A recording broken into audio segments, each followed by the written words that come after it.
उत्तराखंड चार धाम यात्रा, जहां हर कोई जाना चाहता है। प्रत्येक व्यक्ति का सपना होता है कि वह केदारनाथ जाए, बद्रीनाथ जाए और गंगोत्री यमुनोत्री जाए। यह उत्तराखंड की एक ऐसी यात्रा है जो साल में सिर्फ 6 महीने चलती है, क्योंकि उत्तराखंड के ये चारों पवित्र धाम शीतकाल में बर्फ से ढके रहते हैं। और इस साल 2025 में भी प्रत्येक वर्ष की भांति वह समय आने वाला है जब चारों पवित्र धामों के कपाट एक एक करके खोले जाएंगे। इन चारों धामों के कपाट खोलने की जो तिथि है वो भी कंफर्म हो चुकी है। यहाँ तक कि 4 धाम की यात्रा पर जाने वाले यात्रियों के लिए रजिस्ट्रेशन प्रक्रिया भी शुरू हो चुकी है। 4 धाम की यात्रा करने वाले यात्री इतने उत्साहित हैं कि प्रतिदिन रिकॉर्ड तोड़ रजिस्ट्रेशन किए जा रहे हैं। आज 23 मार्च तक रिकॉर्ड तोड़ 5 लाख से कहीं अधिक रजिस्ट्रेशन किए जा चुके हैं। दोस्तों, अगर आप भी 2025 में 4 धाम की यात्रा, 2 धाम की यात्रा या फिर किसी एक धाम की यात्रा करना चाहते हैं तो ये वीडियो स्पेशली आप ही के लिए है। इस वीडियो में हम 4 धाम की यात्रा से जुड़ी छोटी बड़ी सभी जानकारी देने वाले हैं। जैसे ये 4 धाम की यात्रा कहां से शुरू होती है और कहां पर आकर खत्म होती है, हम आपको पूरी जानकारी देंगे। आपको ये यात्रा किस प्रकार से करनी चाहिए, बस से, टैक्सी से या फिर अपनी पर्सनल बाइक लेकर या फिर कोई टूर पैकेज लेकर। साथ ही वीडियो में आपको बताने वाले हैं इस 4 धाम की यात्रा को पूरा करने में कितना समय लगता है, और यात्रा करने का सबसे बेस्ट टाइम भी आपको बताने वाले हैं, क्योंकि मानसून के सीजन में चारों धामों का जो मौसम है बेहद खराब रहता है। जगह जगह प्राकृतिक आपदाएं भी देखने के लिए मिलती हैं। तो दोस्तों, वीडियो में आपको और भी बहुत सी जानकारी देने वाले हैं, जैसे आपको कहाँ कितना ट्रैक करना पड़ेगा, कितना पैदल चलना पड़ेगा, घोड़ा, खच्चर, पालकी और हेलीकॉप्टर की भी पूरी जानकारी आपको इस वीडियो में मिलेगी। और वीडियो में आपको रुकने, खाने पीने की पूरी व्यवस्था के बारे में भी जानकारी देंगे। और वीडियो के अंत में हम आपको बताने वाले हैं, अगर आप 2025 में 4 धाम की यात्रा करने का विचार कर रहे हैं तो आपको कितने पैसे खर्च करने पड़ेंगे। साथ ही टूर पैकेज अगर आप लेना चाहते हैं तो वो कितने में मिलने वाला है। दोस्तों, ये वीडियो आपके लिए बहुत इन्फॉर्मेटिव है। वीडियो में अंत तक बने रहना और हमें सपोर्ट करने के लिए हमारे चैनल को सब्सक्राइब कर दें और बेल आइकन दबा दें। साथ ही वीडियो को लाइक करके उन लोगों को शेयर कर दें जो इस साल 4 धाम की यात्रा पर जाने का विचार कर रहे हैं। चलिए दोस्तों, देर न करते हुए वीडियो को करते हैं शुरू। उत्तराखंड 4 धाम यात्रा उत्तराखंड के हरिद्वार या फिर ऋषिकेश से शुरू होती है और यहीं पर आकर खत्म होती है। तो दोस्तों, अगर आपको भी 4 धाम की पवित्र यात्रा पर जाना है तो सबसे पहले आपको उत्तराखंड के हरिद्वार या फिर ऋषिकेश पहुंचना होगा। आप हरिद्वार या फिर ऋषिकेश तीनों माध्यम, फ्लाइट, ट्रेन या फिर बाय रोड आसानी के साथ पहुंच सकते हैं। अगर सबसे पहले बात मैं ट्रेन की करूं तो हरिद्वार का रेलवे स्टेशन एक बड़ा रेलवे स्टेशन है जो कि भारत के सभी प्रमुख शहरों से अच्छी तरह से कनेक्टेड है। अगर आप अपने शहर से डायरेक्टली हरिद्वार के लिए ट्रेन लेना चाहते हैं तो आप अपने शहर से डायरेक्ट टिकट करा के हरिद्वार पहुंच सकते हैं। अगर आपके शहर से डायरेक्ट ट्रेन हरिद्वार के लिए नहीं मिलती है तो आप सबसे पहले दिल्ली आ जाइए। दिल्ली से दर्जनों ट्रेन प्रतिदिन हरिद्वार के लिए आती हैं, तो आप इस प्रकार से बाय ट्रेन हरिद्वार पहुंच जाएंगे। अगर बात फ्लाइट की जाए तो नज़दीकी airport jolly grant airport Dehradun में स्थित है, जो कि हरिद्वार और ऋषिकेश से लगभग बराबर दूरी पर स्थित है, जो कि है 40 किलोमीटर। आप अपने शहर से डायरेक्टली फ्लाइट लीजिए और पहुंच जाइए देहरादून के jolly grant airport. Jolly grant airport के बाहर से आपको प्राइवेट टैक्सीज मिल जाएंगी, जिनके माध्यम से आप हरिद्वार या ऋषिकेश पहुंच सकते हैं। चलिए दोस्तों, अभी बात कर लेते हैं तीसरे माध्यम की, वो है बाय रोड। अगर आप बाय रोड हरिद्वार या ऋषिकेश आना चाहते हैं तो भारत के प्रमुख शहरों से बहुत सी ट्रेवल्स बसेस आपको मिल जाएंगी, जो कि आप ऑनलाइन भी बुक कर सकते हैं। ये सभी ट्रेवल बसेस भारत के प्रमुख शहरों से प्रतिदिन हरिद्वार पहुंचती हैं। आप इन ट्रेवल बसेस को लेकर भी हरिद्वार या ऋषिकेश पहुंच जाएंगे। अगर आप अपनी पर्सनल गाड़ी से हरिद्वार या फिर ऋषिकेश आना चाहते हैं तो उसमें भी कोई प्रॉब्लम नहीं है, क्योंकि भारत के सभी प्रमुख शहरों से हरिद्वार और ऋषिकेश की कनेक्टिविटी बहुत अच्छी है। रोड अच्छे बनाए गए हैं, आप आराम से हरिद्वार या फिर ऋषिकेश पहुंच जाएंगे। तो दोस्तों, इस प्रकार से आप सभी माध्यम से हरिद्वार ऋषिकेश पहुंच जाएंगे। अब हरिद्वार और ऋषिकेश से शुरुआत होती है 4 धाम यात्रा की। अभी यहाँ से आपके ऊपर पूरा डिपेंड करता है कि आप 4 धाम यात्रा, 2 धाम यात्रा या फिर 1 धाम की यात्रा किस प्रकार से करना चाहते हैं। टूर पैकेज लेकर करना चाहते हैं, बस से करना चाहते हैं, टैक्सी से करना चाहते हैं बाइक से करना चाहते हैं या फिर आप अपनी पर्सनल कार को लेकर जाना चाहते हैं। तो दोस्तों इस वीडियो में मैं आपको 1 बाय 1 करके पूरा प्रोसीजर बताने वाला हूं। अगर आप टूर पैकेज लेकर यात्रा करते हैं तो आप किस प्रकार यात्रा कर पाएंगे, अगर आप बाइक से यात्रा करते हैं, कार से यात्रा करते हैं, बस से यात्रा करते हैं तो आप किस प्रकार से यात्रा कर पाएंगे। सबसे पहले मैं आप टूर पैकेज लेकर आप किस प्रकार से यात्रा कर पाएंगे, आपको क्या क्या फैसिलिटीज टूर पैकेज में मिलने वाली हैं, पूरी जानकारी आपको देंगे। दोस्तों अगर आप पहली बार उत्तराखंड 4 धाम की यात्रा पर जा रहे हैं, आपको बिल्कुल भी जानकारी नहीं है कि कहाँ होटल लेना है, कहाँ आपको खाने की व्यवस्था करनी है और कैसे घूमना है, तो ऐसे में हम आपको यही सजेस्ट करना चाहते हैं कि आप टूर पैकेज लेकर ही यात्रा करें, क्योंकि टूर पैकेज में आपको रहने खाने की पूरी व्यवस्था रहती है। अगर आप टूर पैकेज लेते हैं तो आपको और भी अनेक फैसिलिटीज मिलती हैं, जैसे आपके साथ जो गाड़ी का स्टाफ जाएगा वो एज ए गाइड आपको काम करेगा, आपको पूरा गाइड करेगा कहाँ कहाँ जाना है, कहाँ कहाँ घूमना है। साथ ही जो ड्राइवर्स आपको लेकर जाएंगे उनको इतना अनुभव रहता है पहाड़ों में गाड़ी चलाने का, बहुत ज़्यादा अनुभव रहता है, तो आपको चिंता करने की बिल्कुल भी ज़रूरत नहीं है। दोस्तों अभी मैं आपकी जानकारी के लिए बता दूं, टूर पैकेज लेने के लिए हरिद्वार और ऋषिकेश में लगभग 400 से 500 ट्रैवल एजेंसियां मौजूद हैं जो 4 धाम की यात्रा कराती हैं। आप अपनी इच्छा अनुसार कहीं से भी टूर पैकेज ले सकते हैं। अगर आपको कोई टूर पैकेज नहीं मिल रहा है, अगर आपको अच्छा टूर पैकेज चाहिए तो हमें मैसेज कर दीजिए, हम आपको अच्छा टूर पैकेज प्रोवाइड करा देंगे। चलिए दोस्तों इस प्रकार से आप टूर पैकेज ले लेंगे। अभी हरिद्वार से या फिर ऋषिकेश से 4 धाम की यात्रा पर निकलने से पहले सबसे जरूरी चीजें हैं वो मैं आपको बता देता हूँ। सबसे पहले आपके पास रजिस्ट्रेशन होना चाहिए। 2025 में आप बिना रजिस्ट्रेशन के बिल्कुल भी यात्रा नहीं कर पाएंगे। आप ऑनलाइन रजिस्ट्रेशन करके आए तो कोई प्रॉब्लम नहीं है, आप आराम से यात्रा कर सकते हैं। अगर आपके पास ऑनलाइन रजिस्ट्रेशन नहीं है तो हरिद्वार और ऋषिकेश में अनेक जो ऑफलाइन रजिस्ट्रेशन काउंटर बनाए गए हैं वहाँ से आप रजिस्ट्रेशन करा के आगे की यात्रा कर सकते हैं। दूसरी सबसे जरूरी चीज है वो है गर्म कपड़े, क्योंकि चारों धामों पर भयंकर ठंड आपको मिलेगी। ऐसे में आप अपने साथ गर्म कपड़े ज्यादा से ज्यादा कैरी करें जिससे कि आपको कोई परेशानी ना हो। तीसरी सबसे जरूरी चीज है ट्रैकिंग शूज। आपके पास अच्छे ट्रैकिंग शूज का होना भी जरूरी है, क्योंकि यमुनोत्री धाम और केदारनाथ धाम में आपको लंबी ट्रैकिंग भी करनी पड़ेगी। साथ ही यात्रा पर निकलने से पहले आप अपने पास कुछ ज़रूरी जो मेडिसिन हैं वो भी आप रख लें, क्योंकि जैसे जैसे आप हिल टॉप पर जाएंगे वहाँ पर ऑक्सीजन कम होता है, आपको सर दर्द होगा, हेडेक होगा, फीवर भी आपको आ सकता है, स्टमक पेन भी आपको हो सकता है। ऐसी मेडिसिन भी आप अपने साथ ज़रूर रखें। तो दोस्तों इस प्रकार से आपने 4 धाम यात्रा के लिए पूरी तैयारी कर लिया है, टूर पैकेज ले लिया है, रजिस्ट्रेशन करा लिया है, ज़रूरी सामान भी अपने पास रख लिया है। अब आप हरिद्वार के सबसे पवित्र घाट हर की पौड़ी पर गंगा में स्नान करेंगे और हर हर महादेव के जयकारे लगाते हुए यात्रा शुरू कर देंगे पहले धाम यमुनोत्री धाम के लिए, क्योंकि 4 धाम यात्रा का जो सीक्वेंस है वो है यमुनोत्री, गंगोत्री, केदारनाथ और उसके बाद में आता है बद्रीनाथ धाम। बद्रीनाथ से सीधे हम हरिद्वार ऋषिकेश आ जाएंगे और हमारी यात्रा खत्म हो जाएगी।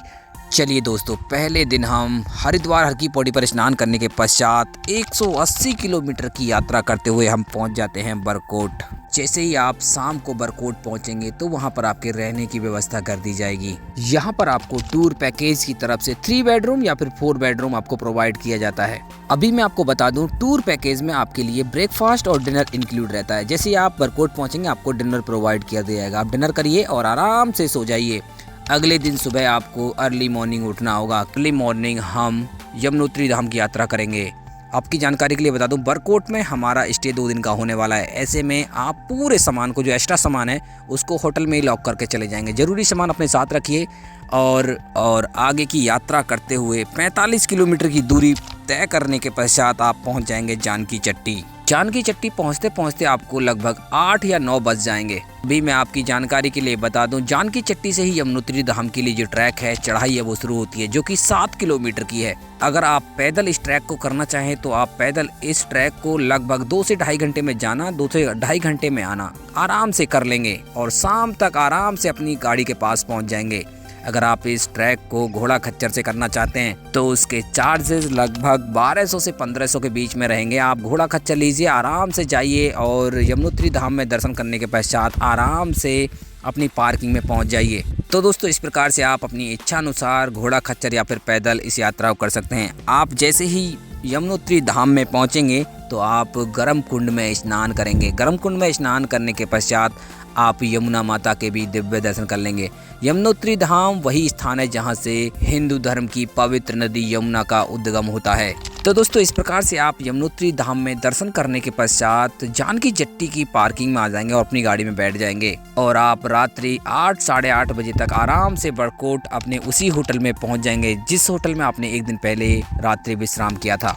तो दोस्तों इस प्रकार से आपका दूसरी नाइट का स्टे भी बड़कोट में होगा। आप नाइट में स्टे करिए, डिनर करिए, आराम से सो जाइए और अगले दिन सुबह उठिए, अपना पूरा सामान पैक करके गाड़ी में रख दीजिए। अभी यहाँ से आपकी यात्रा शुरू होती है गंगोत्री धाम के लिए और आप तीसरे दिन ट्रैवल करते हुए पहुंच जाएंगे उत्तरकाशी, जिसकी दूरी बड़कोट से लगभग 100 किलोमीटर। उत्तरकाशी पहुंचते पहुंचते आपको लगभग शाम के 3 या 4 बज जाएंगे। उत्तरकाशी में आपको होटल प्रोवाइड कर दिया जाएगा। आप अपना पूरा सामान होटल में रखने के पश्चात काशी विश्वनाथ मंदिर और भी अनेक प्रमुख स्थान घूमने के लिए चले जाइए, क्योंकि उत्तरकाशी बहुत ही सुंदर जगह है। तो दोस्तों उत्तरकाशी में ही आपका तीसरी नाइट और चौथी नाइट का स्टे होने वाला है। आप इस दिन डिनर करिए और आराम से सो जाइए, क्योंकि आपको अर्ली मॉर्निंग उठना है और गंगोत्री धाम की यात्रा पर निकलना है। उत्तरकाशी से चौथे दिन की सुबह लगभग आपको 4 बजे निकलना होगा और निकलेंगे आप गंगोत्री धाम के लिए। गंगोत्री धाम उत्तरकाशी से लगभग 90 किलोमीटर की दूरी पर स्थित है। उत्तरकाशी से ही आपको ट्रेवल्स की तरफ से जो ब्रेकफास्ट है वो पैकिंग में मिल जाएगा। आप आराम से रास्ते में ब्रेकफास्ट कर सकते हैं। बाकी सुबह के 10 या 11 बजे गंगोत्री धाम पहुंच जाएंगे। गंगोत्री धाम में सबसे पहले आप माँ गंगा के अमृतमयी गंगा जल में स्नान करेंगे। उसके पश्चात आप माँ गंगा के दर्शन करने के लिए चले जाएंगे। इस स्थान पर आपको बिल्कुल भी ट्रैक करने की जरूरत नहीं है, क्योंकि गंगोत्री धाम बिल्कुल शहर के बीचों बीच बसा हुआ है और गंगोत्री धाम जाने वाले यात्रियों की भीड़ भी बहुत कम रहती है। ऐसे में यहाँ पर आपको दर्शन करने में मुश्किल से मुश्किल 1 घंटे का समय लगेगा। आप आराम से स्नान करने के पश्चात 12-1 बजे तक दर्शन कर लेंगे। उसके बाद आप गंगोत्री में और भी छोटे छोटे मंदिरों के दर्शन और भी अनेक पवित्र स्थानों घूमने के लिए जा सकते हैं। तो दोस्तों गंगोत्री धाम में दर्शन करने के पश्चात, पवित्र स्थानों घूमने के पश्चात आप लगभग 3 बजे तक पार्किंग में पहुंच जाएंगे, क्योंकि 3 बजे के करीब आपकी गाड़ी गंगोत्री धाम से उत्तरकाशी के लिए निकलेगी और गंगोत्री धाम से निकलने के पश्चात आप 90 किलोमीटर की यात्रा करते हुए वापस उत्तरकाशी अपने होटल पहुंच जाएंगे। आपको पहुंचते पहुंचते लगभग रात हो जाएगी। ऐसे में आप डिनर करिए और आराम से सो जाइए, क्योंकि आपको अगले दिन 5वें दिन केदारनाथ धाम की यात्रा के लिए निकलना है। तो दोस्तों 5वें दिन की सुबह आप अपना सामान गाड़ी में रखिए और आप निकल जाएंगे केदारनाथ धाम की यात्रा के लिए। 5वें दिन में आपको सबसे ज़्यादा दूरी तय करनी है, जो कि 225 किलोमीटर की दूरी तय करते हुए आप सोनप्रयाग या फाटा में आपका स्टे रहने वाला है। आपके साथ बहुत से ऐसे यात्री होंगे जिनको यात्रा हेलीकॉप्टर से करनी होगी। ऐसे में उन यात्रियों को उसी स्थान पर ड्रॉप किया जाता है जहां से उनका हेलीकॉप्टर है, जैसे सिरसी, गुप्तकाशी और फाटा। अगर आप पैदल या फिर घोड़ा खच्चर से यात्रा करना चाहते हैं तो आप फाटा या फिर सोनप्रयाग में अपना स्टे बना सकते हैं। तो दोस्तों आप डिनर करिए और आराम से सो जाइए, क्योंकि आपको अर्ली मॉर्निंग उठकर केदारनाथ धाम की यात्रा के लिए निकलना है। दोस्तों अभी मैं आपकी जानकारी के लिए बता देता हूँ, फाटा या फिर सोनप्रयाग में आपने जिस होटल में स्टे किया है उसी होटल में आपको 7वीं नाइट भी आकर स्टे करना होगा। ऐसे में अपना जो लिमिटेड सामान है वो इस होटल के क्लॉक रूम में रखकर जा सकते हैं। आप अपने साथ लिमिटेड सामान ही ऊपर लेकर जाएं।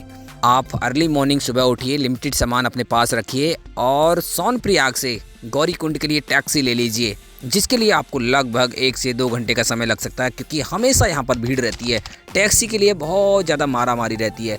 रोड की कंडीशंस भी थोड़ी सी ख़राब है। आप टैक्सी लेकर पहुँच जाएंगे गौरीकुंड। यहाँ पर टैक्सी के किराए की बात करूँ तो प्रति व्यक्ति 50 रुपये आपसे लिए जाते हैं, जो कि आपको ही देने होंगे। बाकी आप इस प्रकार से सोनप्रयाग से गौरीकुंड पहुंच जाएंगे। गौरीकुंड पहुंचने के पश्चात आप गर्म कुंड में स्नान कर लीजिए। गर्म कुंड में स्नान करने के पश्चात आप गौरी माता के दर्शन भी कर लीजिए। यहाँ से थोड़ा सा आगे बढ़ने के पश्चात आप पहुंच जाएंगे घोड़ा पड़ाव गौरीकुंड। गौरीकुंड से ही आपको घोड़ा खच्चर पालकी की सुविधा भी मिल जाती है। दोस्तों केदारनाथ धाम का जो ट्रैक है लगभग 18 से 20 किलोमीटर लंबा है। अगर आप यंग हैं या फिर चलने में आपको कोई दिक्कत नहीं है, चढ़ाई करने में आपको कोई दिक्कत नहीं, तो आप आराम से 18 किलोमीटर के पैदल ट्रैक को सुबह चलने के पश्चात शाम तक आराम से पूरा कर लेंगे। अगर आपके साथ विकलांग या फिर बुजुर्ग हैं तो आप घोड़ा खच्चर या फिर पालकी ले सकते हैं, जो कि आपको गौरीकुंड से ही मिलेंगे।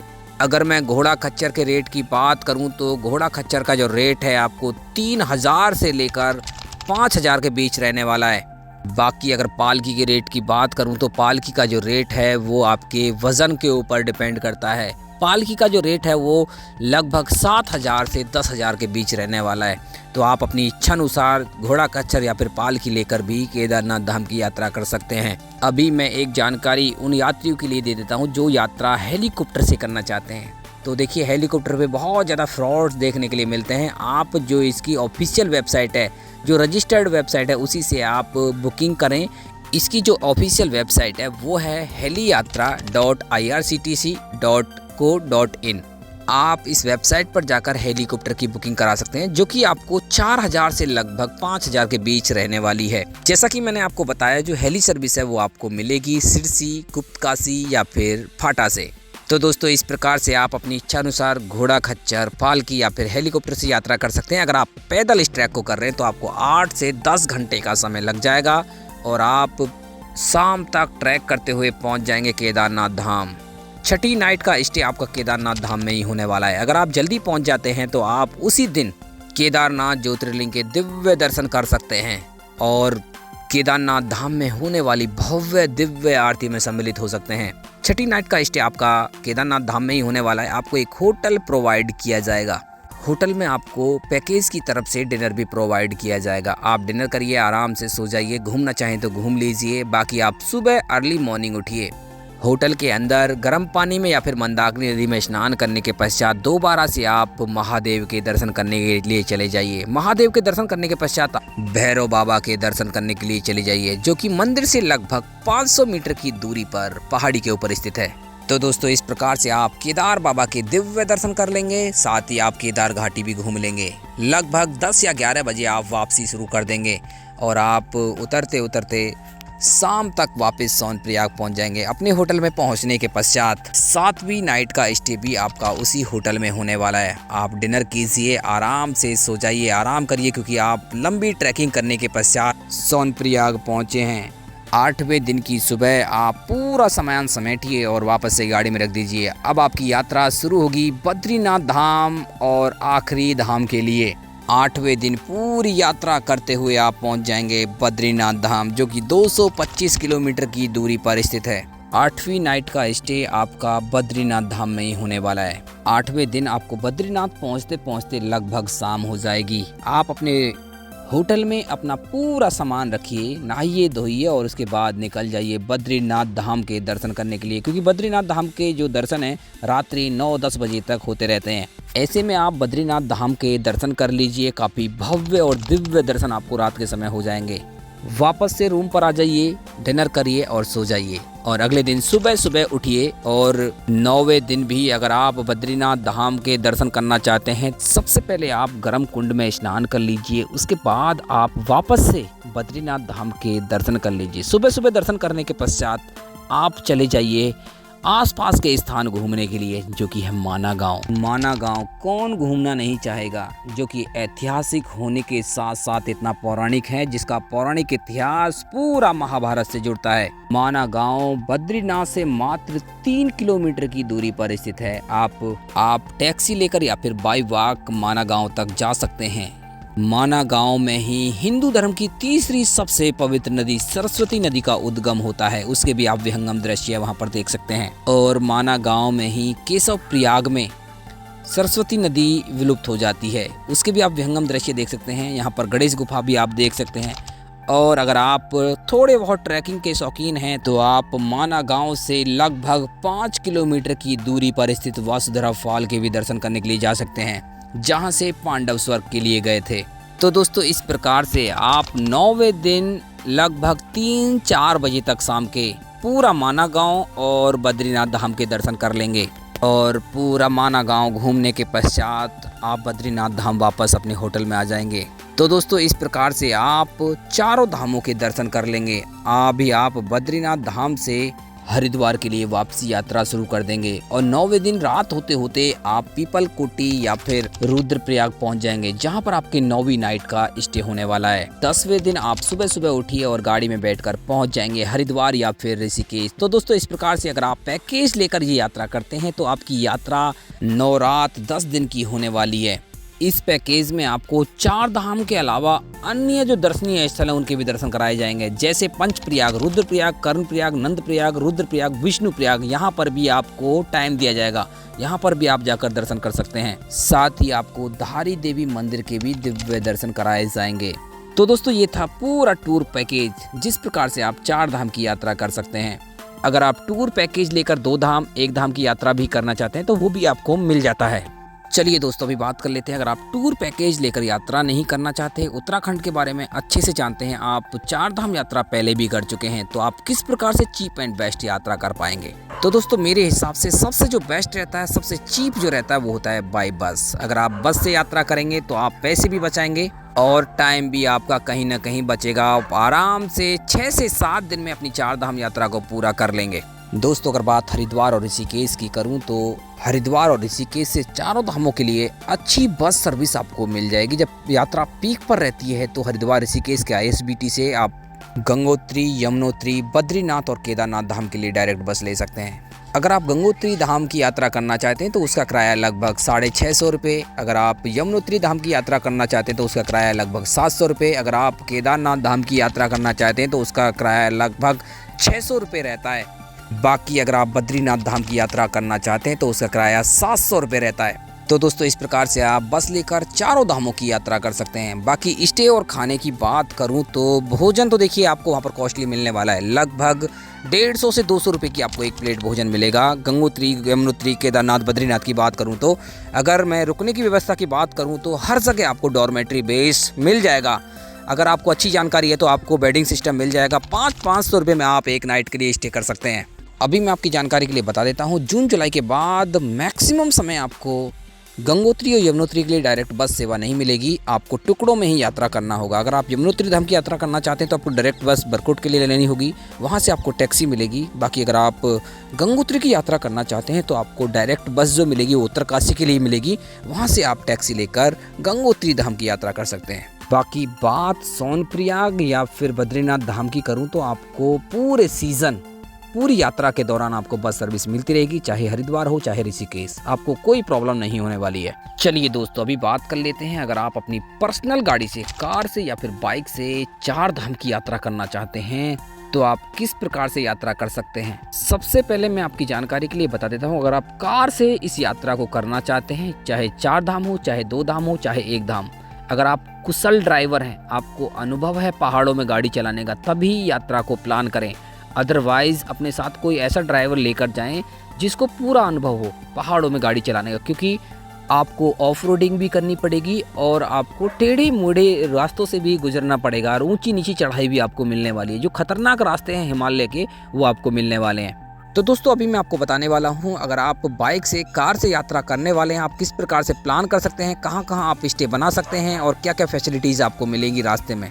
अगर आप कार से या फिर बाइक से यात्रा कर रहे हैं तो आपको कोई परमिट लेने की ज़रूरत नहीं है, लेकिन आपके पास अपना रजिस्ट्रेशन जरूर होना चाहिए, यात्रा रजिस्ट्रेशन जरूर होना चाहिए, अदरवाइज़ आपको यात्रा नहीं करने दी जाएगी, रास्ते में रोक दिया जाएगा। मैं आपको 4 धाम यात्रा का पूरा रूट बता देता हूँ, वैसे वैसे आप यात्रा कर सकते हैं और वहाँ आप स्टे बना सकते हैं। अगर आप हरिद्वार से यमुनोत्री धाम के लिए जाते हैं तो यमुनोत्री धाम की दूरी लगभग 225 किलोमीटर है। रास्ते में आपको एक बड़ा शहर बरकोट पड़ेगा। अगर आप बरकोट में स्टे बनाते हैं तो वहाँ पर रूम के जो रेट हैं वो 800-1000 रुपये मिलने वाले हैं। बाकी वहाँ पर डॉर्मेट्री फैसिलिटी भी आपको मिल जाएगी जो कि 400-500 रुपये पर बेड होता है।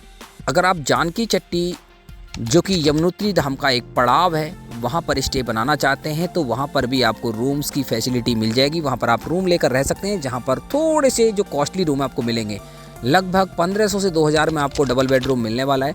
वहाँ पर आपको डॉर्मेट्री फैसिलिटी भी मिल जाएगी जो कि 500 रुपये पर व्यक्ति रहती है। और पूरे यमुनोत्री धाम के रास्ते में खाने पीने की आपको कोई प्रॉब्लम नहीं होने वाली है। आपको जगह जगह छोटी छोटी दुकानें, रेस्टोरेंट, ढाबे मिलते रहेंगे जहाँ पर आप आराम से भोजन कर सकते हैं। लेकिन मैं आपको वही बताना चाहता हूँ, भोजन थोड़ा सा कॉस्टली आपको मिलने वाला है।